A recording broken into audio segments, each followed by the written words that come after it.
Hello বন্ধুরা, welcome back to my channel. তো অনেক দিন পর তোমাদের সামনে চলে এসেছি, কিন্তু একটা রিফ্রেশমেন্ট ভিডিও নিয়ে চলে এসেছি।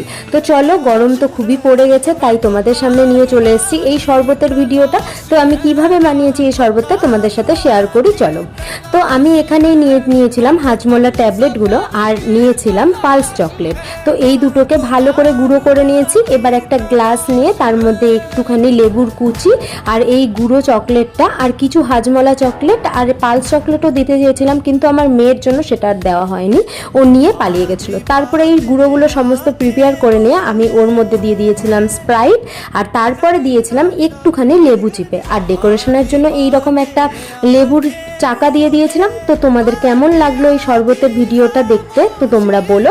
আর তোমরাও বাড়িতে চটপট এটা বানিয়ে খেয়ে নাও, কারণ যে গরম পড়েছে, বাইরে থেকে এসে যদি এরকম এক গ্লাস শরবত পাওয়া যায় তাহলে তো সবাই মুগ্ধ হয়ে যাবে। তো চলো, আমার ভিডিওটা যদি ভালো লেগে থাকে তাহলে তোমরা একটু কমেন্ট করে দিও যে কেমন লাগলো। আর টাটা। আর অনেকদিন পর ভিডিও নিয়ে এসেছি বলে রাগ করো না।